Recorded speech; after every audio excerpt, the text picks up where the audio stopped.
Then, very good afternoon to all of you. My name is Abhishek, and in this video, we are going to discuss the topic of quantitative aptitude, and the name of the topic is percentage. Right. So, we have already taken one session of percentage, but let me quickly go through all the things that we have discussed in the last lecture. Right. So, let me share the screen. ये back side में किसी के पीछे noise आ रहा है, please अपने आप को अनम्यूट कर लीजिए. Right. Okay.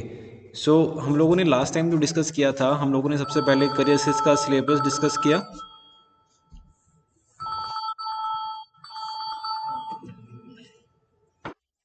Hello. Hello.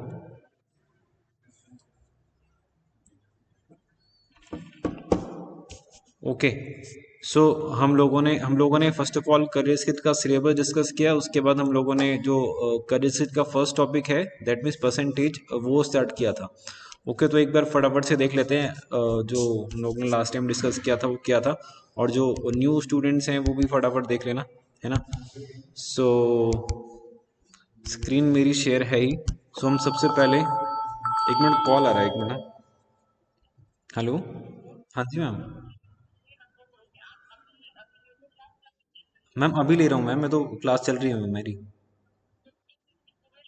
Ma'am मैं छोड़ दूँगा 2:50 पे. जी. ठीक ठीक ठीक ठीक ठीक. Okay.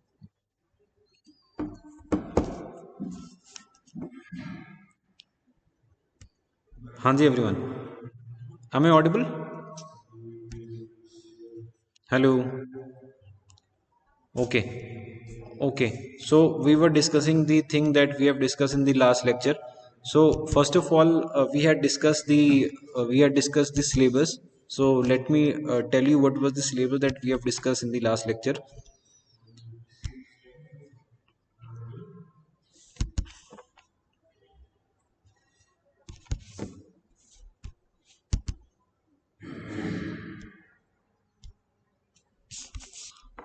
Okay, so this is the syllabus and the introduction of the subject career skills. So when we talk about career skills, so there are several things in career skills. Like जब हमने बात की थी तो कुछ student ने बोला था कि करियर स्किल्स में हम लोग कम्युनिकेशन करना सीखते हैं, प्रेजेंटेशन करना सीखते हैं, और इंटरव्यू करना सीखते हैं. राइट. और कंपनी प्लेसमेंट के लिए जो जो चीज़ भी ज़रूरी होती है वो सारी चीज़ें सीखते हैं. और सॉफ्ट स्किल के साथ साथ कुछ लोगों ने बोला कि हार्ड स्किल्स भी ज़रूरी होते हैं उसके लिए. मैंने पूछा सॉफ्ट स्किल क्या है, तो हम लोगों ने बोला स्पीकिंग वाला जो जो भी पार्ट है वो सॉफ्ट स्किल है. और हार्ड स्किल क्या है, जितना भी टेक्निकल नॉलेज है वो हार्ड स्किल है. Okay. So students, let me make one thing clear that whenever the company comes for the placement, so it generally asks two things. First thing, the technical thing, and the second thing is problem solving ability. Right. Problem solving ability. And this problem solving ability has been divided into three category. That is called aptitude. This is divided into three category: quant, reasoning, and verbal. Right. So this reasoning part you have already studied in third semester. Like if I come to the name of the topic that we have studied in third semester, this was sitting arrangement, blood relation, data, direction sense, number series, syllogism, and so on and so forth. So this was the topic that we have studied in third semester. So this is the fourth semester, and in this semester you are going through the quantitative aptitude. What is this quantitative aptitude, and what is the syllabus of quantitative aptitude? So students, let us firstly go through all the topics that those are written here. The first topic is percentage, second topic is profit loss, thereafter SICI, then number system, then ratios, then average ages, then time speed distance, then time in work, then permutation combination, then probability, then clock, then calendar, thereafter data sufficiency and data interpretation. Right. So these all are the topics that we are going to discuss in this semester of quantitative aptitude. Right. So in this semester there will be two things. One thing I want from you, that is attendance. Most of the lectures will be live. I will share videos of a very few topics, but most of the lectures will be live. So what I will be requiring from you people, I will be requiring attendance and attendance attentively. ऐसा नहीं होना चाहिए कि आपने teams में live किया और अपने घर के काम में लग गए, ठीक है। आप जो भी मैं आपको बता रहा हूँ that is very important for the career point of view, for the placement point of view and for the problem solving ability point of view, जो आपने अभी पीछे देखा कि कंपनी प्लेसमेंट के लिए रिक्वायर्ड है, ठीक है। ओके, अटेंडेंस के साथ साथ मैं आपको क्या दूंगा, मैं आपको लाइव लेक्चर्स प्रोवाइड करूंगा, मैं आपको लेक्चर्स की वीडियोस प्रोवाइड करूंगा, मैं आपको हर एक टॉपिक की वर्कशीट प्रोवाइड करूंगा, साथ साथ मैं आपके टेस्ट भी लूंगा time to time, apart from the mid sem and end sem, so that you have the better understanding of the subject, right. So ये सारी चीज़ें वो थी जो हम लोगों ने लास्ट टाइम में डिस्कस की थी। उसके बाद हम लोगों ने डिस्कस किया the first topic that we are going to discuss this semester, and the name of the topic is percentage, right. The name of the topic is percentage. Percentage में एक बार हम फटाफट देख लेते हैं हम लोगों ने लास्ट टाइम क्या डिस्कस किया था। Percentage, as we discuss in the syllabus, the first topic of quantity aptitude. Quantity aptitude is a subtopic of CS career skill। जो भी हमने देखा career skills में तीन चीजें, aptitude, reasoning and verbal ability, right. अभी ये जो क्वांटिटी एप्टीट्यूड है ये आपको कहाँ कहाँ पे हेल्प करेगा, ये आपको मिड सेमेस्टर में हेल्प करेगा, एंड सेमेस्टर में हेल्प करेगा, और अगर आप कोई भी गवर्नमेंट एग्जामिनेशन की तैयारी कर रहे हैं तो वो उसमें आपको हेल्प करेगा, राइट। फर्दर बात करते हैं परसेंटेज की। सो परसेंटेज में there are a few things. First of all we will be talking about the definition, thereafter we will be talking about what is multiplication factor, thereafter we will be discussing about base, thereafter percentage change, thereafter we will be doing some set of the practice question, those will be approximately 50. You will either get the video of this 50 question, or you will be doing this live, right? Thereafter you will be getting the test of the subject of the particular topic, and before all of this you should be able to know one thing, that what is the application of percentage, because it is very clear that when you know the application of certain thing, you will get the better understanding of certain thing, right? So talking about the application, अगर हम percentage की application की बात करें तो जो भी quantity aptitude के फर्दर टॉपिक्स हैं, सब टॉपिक्स नहीं, कुछ टॉपिक्स लाइक प्रॉफिट लॉस हो गया, सिंपल इंटरेस्ट, कंपाउंड इंटरेस्ट हो गया, रेशियोज हो गया, मिक्सचर एलिगेशन हो गया, डेटा इंटरप्रिटेशन, डेटा सफिशिएंसी हो गया, इन सारे टॉपिक्स में परसेंटेज यूज होता है।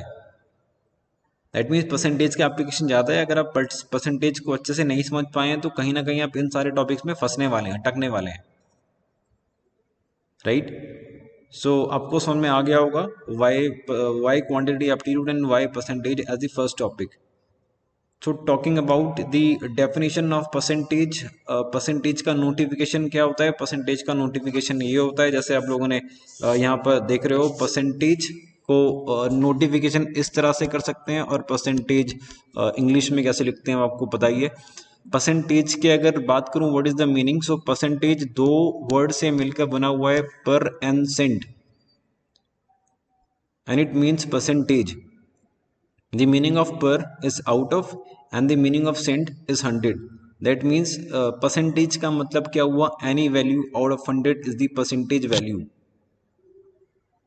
Right. Now the next thing that comes, how to represent percentage, इसकी रिप्रेजेंटेशन क्या है। तो students, percentage is equal to fraction.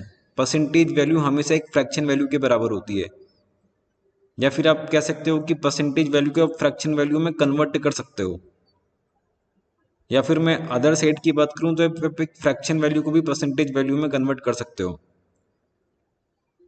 सीधी सी बात है कि अगर आपको एक परसेंटेज वैल्यू को फ्रैक्शन में कन्वर्ट करना है तो आपको 100 से डिवाइड करना होगा, जैसे मैंने ये किया हुआ है। ऑन दी अदर हैंड, अगर आपके पास कोई फ्रैक्शन वैल्यू है like x divide by Y, इसको आपको परसेंटेज में कन्वर्ट करना है तो आपको 100 से मल्टीप्लाई करना होगा।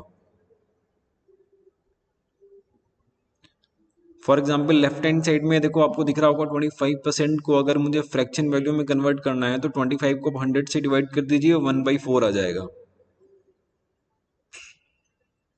उसी तरह 20% को अगर आपको फ्रैक्शन में कन्वर्ट करना है तो आप दोबारा इसको 100 से डिवाइड कर दीजिए, 1/5 आ जाएगा, फ्रैक्शन वैल्यू आ गई।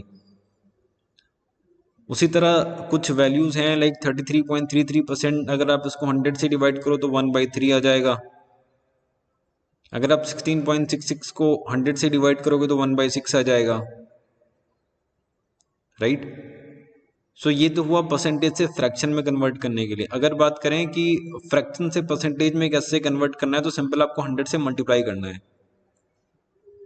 लाइक अगर आप यहाँ पर एग्जाम्पल में देखें कि 1/2 को आपने 100 से मल्टीप्लाई किया 50% आ गया, एंड 1/8 को आपने 100 से मल्टीप्लाई किया ये 1.25% आ गया, राइट। तो कन्वर्जन हो रहा है, you can convert percentage to fraction and on the other side you can convert fraction to the percentage, right. So जैसे ये मैंने कुछ वैल्यूज लिखी हुई हैं, there are some most commonly use fraction values, आप एक बार इनको देख लीजिए, and those fraction values are going to be use in the further chapter. एक बार इसको देख लेते हैं। 1/1 की अगर बात करें तो दैट इज 100%, 1/2 की अगर बात करें तो दैट इज 50%, 1/3 की बात करें तो 33.33%, 1/4 25%, 1/5 20%, 1/6 16.66%, 1/7 14.28%, 1/8 12.5%, 1/9 11.11%, 1/10 10%, 1/11 9.09%, 1/12 8.33%, 1/13 7.69%, 1/14 7.14%, 1/15 6.66%, and 1/16 6.25%, राइट। सो ये आप लोग एक बार इसके नोट्स बना लेना। मैं जो ये सेम स्लाइड है ये आप लोगों के मूडल में भी शेयर कर दूंगा, और मैंने जो टीम्स का आपका ग्रुप बनाया हुआ है मैंने टीम्स के ग्रुप पे ऑलरेडी शेयर कर दिया ये वाली फाइल, तो आप वहां से इसका नोट देख सकते हैं, ठीक है। आगे चलें। Okay, so next we discussed multiplication factor. Multiplication factor is very important when talking about the percentage. Multiplication factor को हम लोगों ने तीन तरह से समझने की कोशिश की थी। पहला मल्टीप्लिकेशन फैक्टर क्या है कि अगर मुझे ए कोई वैल्यू है उसका आर परसेंटेज निकालना है, अगर ये ए कोई वैल्यू है मुझे उसका आर परसेंट निकालना है, तब क्या करना होगा। अगर ए कोई वैल्यू है, अगर मुझे उसका वैल्यू आर परसेंट से इंक्रीज करना है तब क्या करना होगा, और अगर ए कोई वैल्यू है उसका वैल्यू मुझे आर परसेंट से डिक्रीज करना है तब क्या करना होगा। तो स्टूडेंट्स ये तीन चीजें हैं कि finding the R percent of A, finding out the R percent increment of A, and finding out the R percent decrement of A. So हम पहले वाले के बारे में बात करते हैं, finding out R percent of A. For this just simply multiply A multiply by R percent. So percentage को अगर फ्रैक्शन में कन्वर्ट करना है तो हमें पता है कि 100 से डिवाइड करना होगा। आप सिंपल इसको कर लीजिए A multiply by R divide by 100। एक एग्जांपल लेके देख लेते हैं। अगर 200 कोई वैल्यू है, मुझे इसको 20% निकालना है, तो ये कितना बन जाएगा, 200 multiply by 20 divide by 100 and answer will B 40, ठीक है। सेकेंडली बात करते हैं, अगर ए कोई वैल्यू है उसको आर परसेंट से इंक्रीज करना है, ठीक है। सो उस केस में मुझे क्या करना होगा, ए को आप मल्टीप्लाई करेंगे 100 प्लस आर डिवाइड बाई 100 से, 100 प्लस आर डिवाइड बाई 100। अच्छा 100 प्लस आर डिवाइड बाई 100 क्यों किया है, क्योंकि जो वैल्यू है जिसको हम इंक्रीज करना है that is in percentage, and percentage is always out of 100।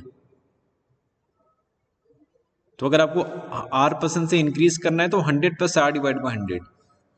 जैसे इसके लिए हमने एग्जाम्पल लिया, ए का वैल्यू लिया 200, आर का वैल्यू 20%। अगर हमें 200 का वैल्यू 20% से इंक्रीज करना है तो 200 multiply by 100 plus 20 divide by 100, thereafter 200 multiply by 120 divide by 100, and this is 200 multiply by 1.2। अब मैंने ये कहा कि अगर आपको आर परसेंट इंक्रीज करना है तो इतना सब कुछ करने की बजाय आप सिंपल आर परसेंट इंक्रीज करने के लिए आप सिंपल यहाँ पर 1.r लिख दो। जैसे मैंने कहा कि अगर 20% इंक्रीज करना है तो सिंपल आप 1.2 कर लो। अगर 50% इंक्रीज करना होता तो 1.5 लिख देते, बट ये सिर्फ 2 डिजिट्स के लिए है।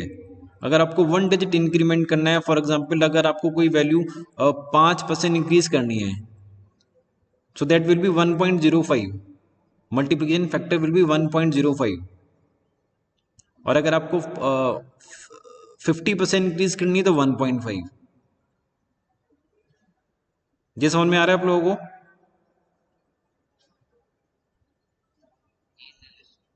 ओके उसके बाद हम लोगों ने डिस्कस किया था लास्ट वाले लेक्चर में कि अगर ए कोई वैल्यू है उसको R% से डिक्रीज करना है, सो हम लिख सकते हैं simple A multiply by 100 minus R divide by 100, ये हो गया। एग्जाम्पल लिया 200 और 20%, इसमें वैल्यू पुट की, यहाँ पे जो मल्टीप्लिकेशन फैक्टर है ये 0.8 आ गया, 0.8। अब मैंने कहा कि जैसे R% इंक्रीमेंट को मैं 1.R लिख रहा था शॉर्टकटली, अब R% के डिक्रीमेंट को मैं 0.100 माइनस R लिखूंगा। अब अगर R का वैल्यू 20% है तो 0.100 माइनस R का वैल्यू कितना बन जाएगा, 0.80। एंड 0.80 को सिंपल में 0.8 भी लिख सकता हूं। इसको फर्दर अगर हमने सॉल्व किया तो ये बन जाएगा 160। ठीक है, इतना तक क्लियर है?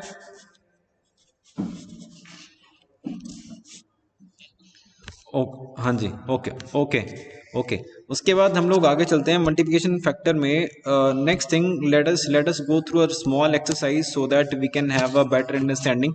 लाइक यहाँ पर दो चीजें हैं, R% का इंक्रीमेंट एंड R% का डिक्रीमेंट, है ना, ये दो चीजें हैं। सो अगर मैं बोलूं कि कोई वैल्यू मुझे 20% से इंक्रीज करनी है, then what will be the multiplication factor. और अगर मुझे कोई वैल्यू 20% से डिक्रीज करनी है, then what will be the multiplication factor. एक बार मुझे बताना, अगर मुझे कोई वैल्यू 20% से इंक्रीज करनी है तो मल्टीप्लिकेशन फैक्टर कितना हो जाएगा?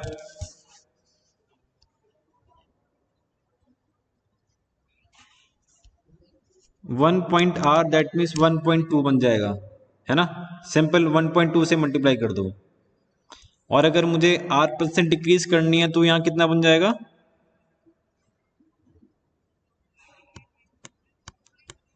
0.8 बन जाएगा, है ना। उसी तरह एक बार देख लेते हैं कि अगर उसी तरह अगर देख लेते हैं 30% का इंक्रीमेंट हुआ तो ये बन जाएगा 1.3, और 30% का डिक्रीमेंट हुआ तो ये कितना बन जाएगा? 0.7, 0.7, है ना। तो ये सारी चीजें ये आप लोग समझ गए होंगे, ठीक है। अच्छा, अगर 5% का इंक्रीमेंट है, if there is an increment of 5%, तो ये बन जाएगा 1.05 मल्टीप्लिकेशन फैक्टर, है ना। और अगर यहाँ पे 5% का डिक्रीमेंट है तब ये कितना बन जाएगा? 0.95, ठीक है, ठीक है। सो मल्टीप्लिकेशन फैक्टर का बेसिक आप लोगों को पता चल गया है, मल्टीप्लिकेशन फैक्टर का बेसिक आप लोगों को पता चल गया है। Next we discuss about the next thing, that is the base, है ना।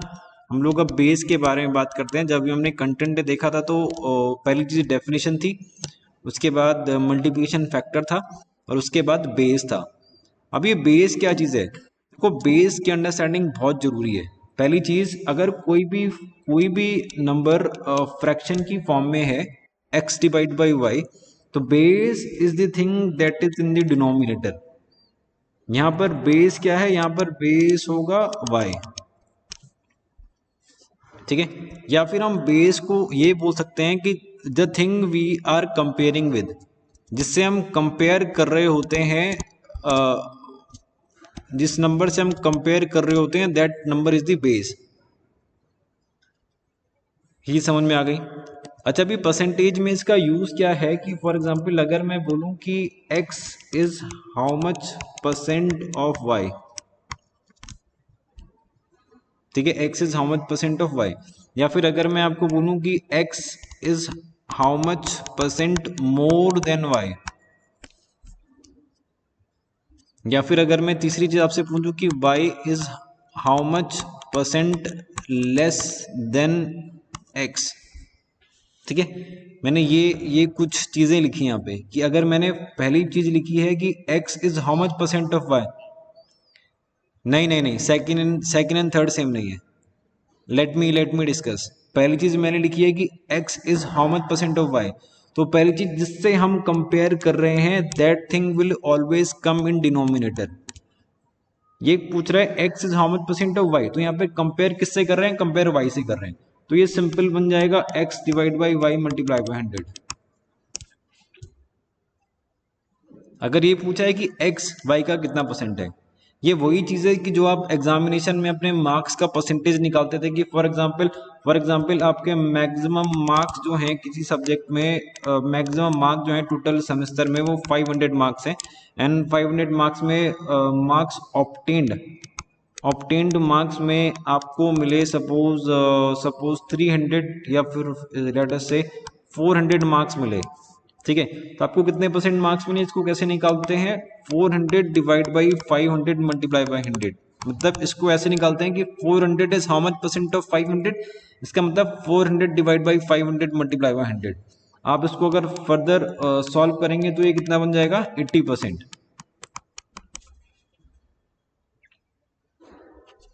यही करते हैं ना मार्क्स का परसेंटेज निकालने के लिए। Okay, let us come to the second thing, that is x is how much percent more than y। अभी ये पूछा है कि x y से कितना परसेंट ज्यादा है, तो ये तो कॉमनली समझ में आ रहा है कि x और y में से बड़ा कौन होगा, x। इसका मतलब अगर मुझे अगर y नहीं होगा, इसमें ये निकालना है x y से कितना परसेंट ज्यादा है, x ही तो बड़ा होगा ना। तो मुझे ये कैसे निकालना पड़ेगा, ये निकालना पड़ेगा x और y का डिफरेंस डिवाइड बाई जिससे हम कंपेयर कर रहे हैं, कंपेयर किससे कर रहे हैं, y से, मल्टीप्लाई बाई 100। उसी तरह अभी एक स्टूडेंट ने बोला था कि second and third thing same है, तो second and third thing same नहीं है। डिफरेंस क्या है कि थर्ड थिंग में ये पूछ रहा है कि y is how much percent less then x। इसका मतलब यहाँ पर x का वैल्यू बड़ा है और y का वैल्यू छोटा है। अगर डिफरेंस हम यहाँ पे करेंगे तो ये बन जाएगा x माइनस वाई। लेकिन हम यहाँ पे कंपेयर किससे कर रहे हैं, x से। तो जिससे भी कंपेयर कर रहे हैं that's the base and that will always come in denominator. अब देखते हैं एक बार एग्जांपल लेके कि क्या क्या डिफरेंसेस आएंगे। फॉर एग्जांपल अगर मैंने x का वैल्यू यहाँ पे लिया 200 एंड एंड एंड y का वैल्यू मैंने लिया यहाँ पर 150। ठीक है, y का वैल्यू मैंने यहाँ पे लिया 150 और मैं आपसे पूछ रहा हूँ कि x is how much percent more then y। तो आप पहले तो इन दोनों का डिफरेंस कर लो, कितना आ गया 50। एंड डिवाइड बाई कंपेयर किससे कर रहे हो, कंपेयर y से कर रहे हो, तो y का वैल्यू कितना है 150 मल्टीप्लाई बाई 100, ये कर लिया। आप इसको सॉल्व करोगे 3 आ जाएगा, इसको फर्दर सॉल्व करोगे तो ये 33.33% आ जाएगा।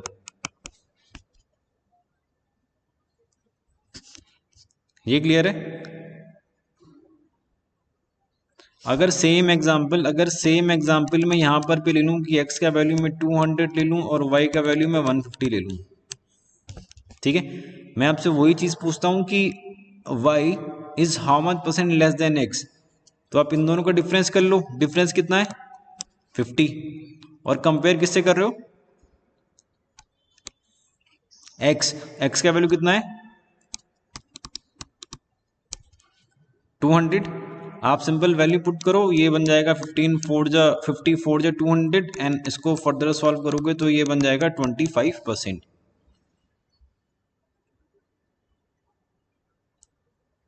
ठीक है जी, ये चीज आपको समझ में आ गई।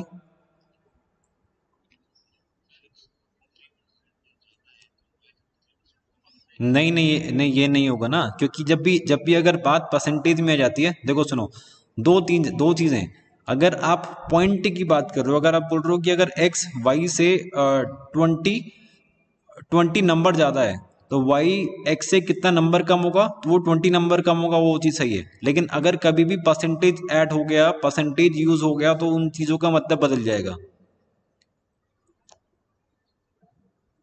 ठीक है, तो जो चीजें होती बदल जाती हैं।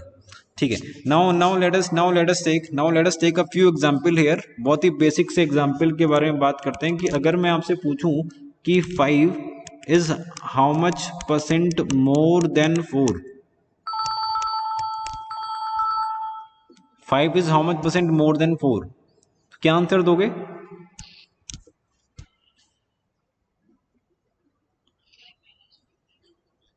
5 माइनस 4, तो ये बन जाएगा 5 minus 4, that means 1 divide by 4 multiply by 100, ये बन जाएगा। तो ये बन जाएगा 25%, है ना। ये चीज़ बहुत सिंपल है, समझ में आ गई। ओके, नेक्स्ट एग्जाम्पल में चलते हैं। नेक्स्ट एग्जाम्पल ये है कि अगर मैं आपको ये बोलूं कि salary of A is 20% more than salary of B, अगर ए का सैलरी बी का सैलरी से 20% ज़्यादा है, then salary of B will be how much percent less than salary of A. मतलब अगर ए का सैलरी बी का सैलरी से 20% ज़्यादा है तो बी का सैलरी ए का सैलरी से कितना परसेंट कम होगा? 20% कम नहीं होगा। मैंने अभी आपको ये भी बोला कि अगर बात पॉइंट में होती या फिर अगर बात नंबर में होती, रुपीज़ में होती, अगर ये बोलता कि ए का सैलरी बी का सैलरी से 20 रुपये ज़्यादा है, तो बी का सैलरी ए का सैलरी से कितना रुपए कम है, तो आप आंसर देते 20, दैट वाज करेक्ट।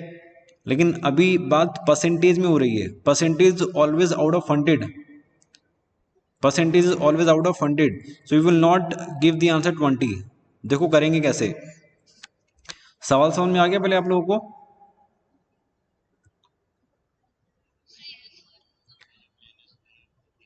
एक मिनट देखो, सवाल ये है, मैंने बोला कि अगर ए की सैलरी बी की सैलरी से 20% ज़्यादा है तो बी की सैलरी ए की सैलरी से कितना परसेंट कम होगा।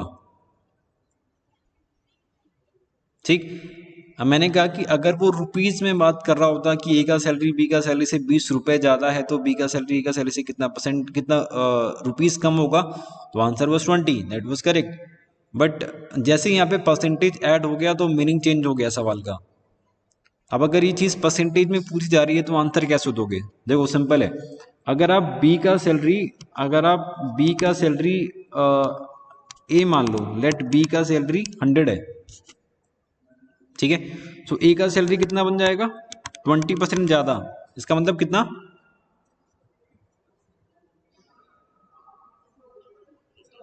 120, ठीक है। अब सेकंड लाइन में पूछते हैं कि 120, अब सेकंड लाइन में चलते हैं। सेकंड लाइन में कह रहा है कि salary of B is how much percent less than salary of A.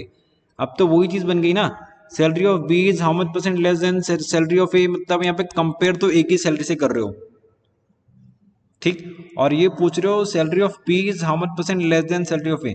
इन दोनों की सैलरीज में डिफरेंस कितना है? 20। कंपेयर किससे कर रहे हो? कंपेयर किससे कर रहे हो? ए का वैल्यू कितना है? इसको इसको सॉल्व किया तो कितना आ जाएगा? 100 डिवाइड बाई 6 कितना आता है?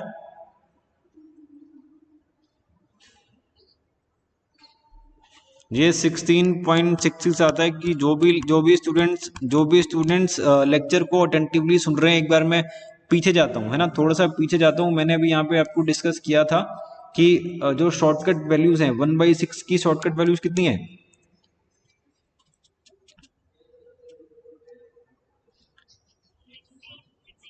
16.66, 16.66, ठीक है। सो ये आप लोगों को समझ में आ गया ये वाला क्वेश्चन? अच्छा देखो, ये जो मैंने आपको ट्रिक बताई, ये जो मैंने आपको मेथड बताया, ये सिर्फ आपके अंडरस्टैंडिंग के लिए था, ठीक। इसका शॉर्टकट डिस्कस करते हैं। शॉर्टकट बहुत सिंपल है, आराम समझ में आ जाएगा। सवाल समझ लेते हैं पहले। सवाल ये है कि अगर ए का सैलरी बी का सैलरी से 20% ज़्यादा है तो बी का सैलरी ए का सैलरी से कितना परसेंट कम होगा। अगर आपको ज़्यादा दिया हुआ है, अगर आपको ये कह रहा है कि ए का सैलरी बी का सैलरी से 20% ज़्यादा है, तो आप क्या करो, गिवन परसेंट ले लो जो कि 20 है, divide by 100 plus given percent. 100 plus given percent किया तो ये बन जाएगा 120, 100 plus 20 that is 120 and multiply by 100। एक बार दोबारा देखते हैं। Given percent divide by 100 plus given percent multiply by 100। इसको अगर आप फर्दर सॉल्व करोगे तो ये बन जाएगा 1/6, यानी अगर इसको दोबारा से सॉल्व करोगे तो ये बन जाएगा 16.66। समझ में आ गया?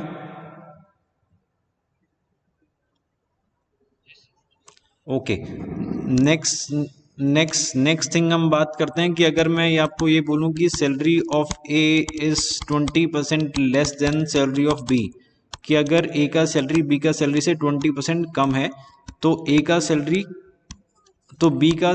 ए का सैलरी से कितना परसेंट ज़्यादा होगा। अब मैंने चीज़ आपको उल्टी कर दी, ठीक है। अब मैंने ये कह दिया कि ए का सैलरी अगर बी का सैलरी से 20% कम है तो बी का सैलरी ए का सैलरी से कितना परसेंट ज़्यादा होगा। सो इसके लिए भी आप ऐसे ही कर सकते हो। इसके लिए देखो क्या करना है, 20/80 मल्टीप्लाई बाई 100। इसके लिए भी यही करना है, given percent divide by 100 minus given percent multiply by 100। इसको अगर आप फर्दर सॉल्व कर लो तो ये बन जाएगा 4 टाइम, मैंने इसको अगर सॉल्व कर लो तो ये बन जाएगा 25%। तो स्टूडेंट्स अगर आप इन दोनों वैल्यूज को ध्यान से देख रहे हो तो चीज़ें देखो परसेंटेज में डिफरेंट है। जब ए का सैलरी बी का सैलरी से 20% ज़्यादा था तो बी का सैलरी ए का सैलरी से कितना परसेंट कम आ रहा है, 16.66%। और अगर ए का सैलरी बी का सैलरी से 20% कम है तो बी का सैलरी ए का सैलरी से कितना परसेंट ज़्यादा आ रहा है, 25%।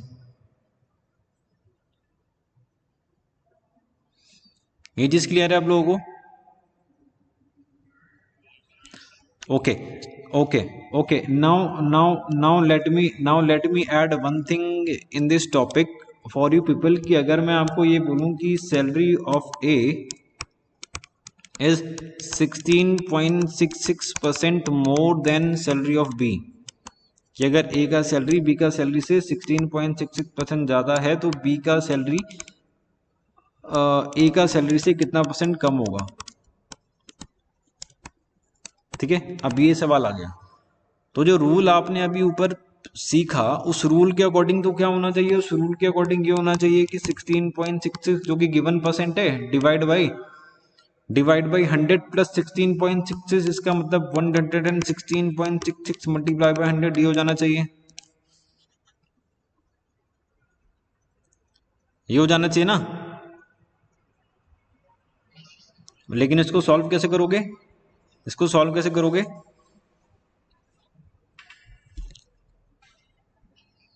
राउंड ऑफ नहीं करोगे, राउंड ऑफ क्योंकि कॉम्पिटेटिव एग्जामिनेशन की अगर बात कर रहे हैं तो वहां पर जितने भी ऑप्शन दिए होते हैं वो सारे राउंड ऑफ में ही दिए होते हैं। कितना राउंड ऑफ करोगे तुम? देखो there is a trick for solving such kind of question. Answer will be very definite, answer will be very definite in the terms of percentage, in the terms of decimal and in the terms of numbers. ठीक है, answer will B definite. देखो उसको निकालेंगे कैसे, आप में से किसी को भी 16.66 की फ्रैक्शन वैल्यू पता है? 1/6, ठीक है, 1/6 भाई, 1/6 होता है ना। ठीक है, बस इतना ही पता होना चाहिए। अगर आपको परसेंटेज टू फ्रैक्शन वैल्यू पता है तो अब ये सवाल बहुत सिंपल है। अब आपको यहाँ पे करना क्या होगा, आप यहाँ पे डिनोमिनेटर ले लो जो 6 है, and next value denominator plus numerator ले लो जो कि 7 है।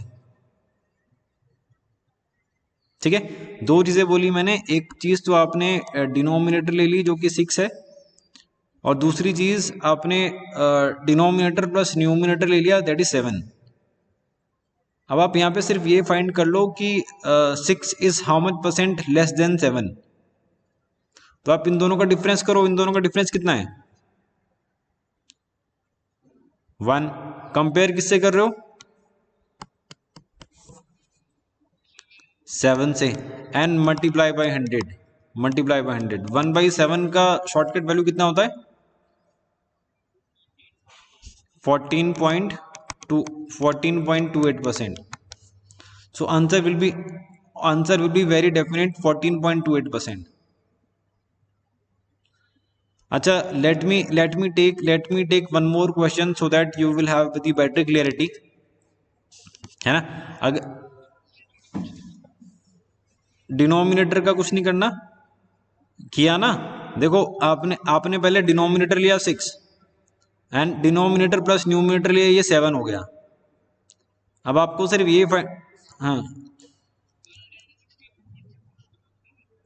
नहीं, उस देखो ये ट्रिक तो यहाँ पे फेल हो गई ना। इस ट्रिक से तो अगर आप कैलकुलेटर से निकालोगे 14.28 ही आएगा, लेकिन लेकिन इस ट्रिक से आप नहीं निकालोगे क्योंकि ये बहुत लेंथी है सॉल्व करने के लिए, टाइम टेकन है। सेकेंडली हम बात कर, हाँ ये ट्रिक हर किसी पे काम कर जाएगी। देखो जो पहला वाला सवाल हम लोगों ने ये डिस्कस किया ना, ये डिस्कस किया, इसको इसको इसको मैं आपको वो करके दिखाता हूँ। अगर मैं बोलूँ कि salary of A is 16.66% less than salary of A, salary of B, अगर मैं बोलता हूँ salary of A is 16.66% less than salary of B, then salary of B should, screen show नहीं हो रही है,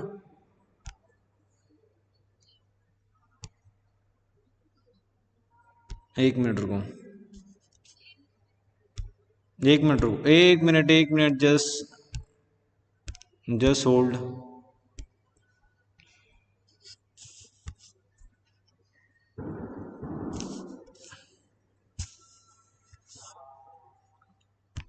ठीक है, अब देखो स्क्रीन शो हो रही है।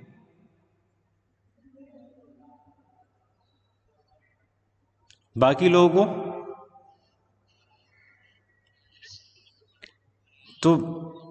तो हो सकता है जिसकी नहीं हो रही है, हो सकता है कुछ नेटवर्क इशू हो सकता है कुछ नेटवर्क इशू हो। देखो अगर किसी को कुछ प्रॉब्लम आ रही है नेटवर्क इशू में, तो मैं जो सेम जो लेक्चर चल रहा है, मेरी बात सुनो, जो ये सेम लेक्चर चल रहा है इसकी मैं वीडियो भी रिकॉर्ड कर रहा हूँ साथ साथ, ठीक है। इसकी मैं वीडियो भी रिकॉर्ड कर रहा हूँ, आप डाउनलोड करो यूट्यूब पे, देखो what ever you like you do, ठीक है। समझने के लिए फॉर द रेफरेंस मैं इसकी जो वीडियो है उसको गूगल ड्राइव पे या फिर कहीं पर भी अपलोड करके आपको उसका लिंक शेयर कर दूंगा आज शाम तक, ठीक है। अब इस वाले क्वेश्चन पे आ जाते हैं। मैं ये कह रहा था कि अगर salary of A 16.66% less than salary of B, then salary of B is how much percent more than salary of A, है ना, ये सवाल था। तो अगर आप इस सवाल को ध्यान से देखो तो देखो मैंने बोला ये वाली ट्रिक तो यहाँ पे काम नहीं करेगी। आपको सिंपली पता होना चाहिए, 16.66 का फ्रैक्शन वैल्यू कितना है, 1/6। अब जब प्रीवियस वाले क्वेश्चन में 16.66% ज़्यादा था तो आपने 6 का नेक्स्ट 6 एंड 6 + 1 = 7 किया था, ठीक। डिनोमिनेटर में न्यूमिनेटर ऐड किया, हाँ इसमें डिनोमिनेटर में न्यूमिनेटर सब्ट्रैक्ट कर देंगे, मतलब ये वो 6 + 1 7 किया था, वो 6 - 1 = 5 कर देंगे। अब आप सिर्फ इतना निकाल लो, 6 is how much percent more then 5, तो इन दोनों का डिफरेंस क्या कितना हो गया, कंपेयर किससे कर रहे हो, 5 से, और इसको आप सॉल्व करोगे तो कितना आएगा 20%। मतलब अब देखो रिजल्ट से देखो, जो पहले वाले सवाल में जब 20% ज़्यादा था तो कितना परसेंट कम आ रहा था 16, देखो सुनो, जब पहले वाले सवाल में 20% ज़्यादा था तो कितना परसेंट कम आ रहा था 16.66% कम आ रहा था। अब फोर्थ वाले सवाल में जब 16.6% कम है तो कितना परसेंट ज़्यादा आ रहा है 20%। अब आप लोगों को समझ में आया कुछ, पक्का पक्का, ठीक है। सो आज के लिए हम इतना ही रखें, या अभी और हम कुछ चीज़ें और पढ़ सकते हैं।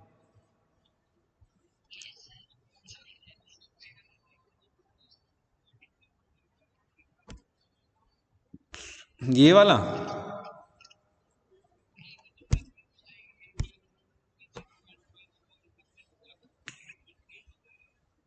ये था ना, ये तो है।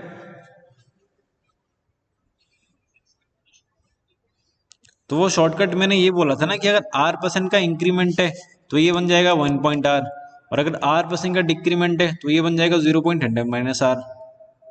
सिंपल है ना। इसी के लिए मैंने कुछ आपको मल्टीप्लिकेशन फैक्टर के शॉर्टकट भी करवाए।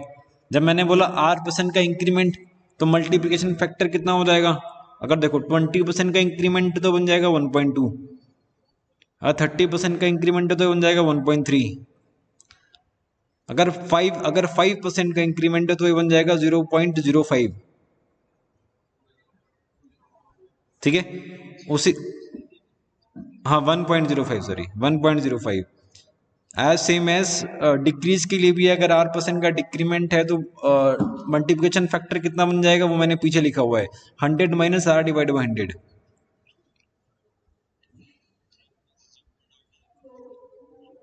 कौन सा? हाँ तो वही तो किया हुआ है, 1 माइनस 0.100 माइनस r किया हुआ है ना। तो देखो 0.100 माइनस 20 करोगे, 100 माइनस 20 करोगे तो कितना आएगा 80। 0.80 को आप 0.8 भी लिख सकते हो। उसी तरह 30% का अगर डिक्रीमेंट है तो 0.100 माइनस 30, उसको आपने लिख लिया 0.7। ठीक है, सो ये था। और कुछ आपको पूछना है अगर? चलें आगे। ओके, नेक्स्ट थिंग जो है, next thing very important in this is the percentage change. ठीक है, percentage change. Okay, let me look the time. देखो टाइम अभी 2:40 हो रहा है, तो हम इसको नेक्स्ट वाली क्लास में करते हैं शायद से। And I suppose next class onwards everybody will be on time in the class। And एक बार मैं डिपार्टमेंट से बात कर लूंगा कि कौन सा लेक्चर कब हो रहा है, कोई क्लास ना हो किसी टाइप का, सो दैट। अच्छा आप मुझे एक बार बताओ, आपको आपको एक मिनट मेरे को सुन लो पहले। मैं ये कह रहा हूँ, आपको लाइव क्लास ज़्यादा सही लग रही है या फिर रिकॉर्डेड क्लास ज़्यादा सही लगती है?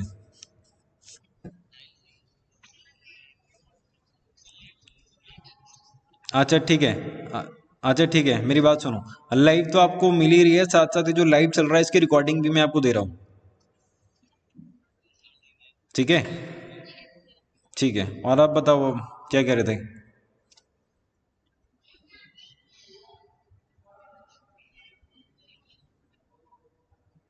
हाँ जी। So should I wind up the class for the day? Okay, then thank you. Okay, then thank you so much, and we will meet in the next class, and we will finish the concept part of the percentage. ठीक है, हम next वाली class में concept वाला part complete कर लेंगे।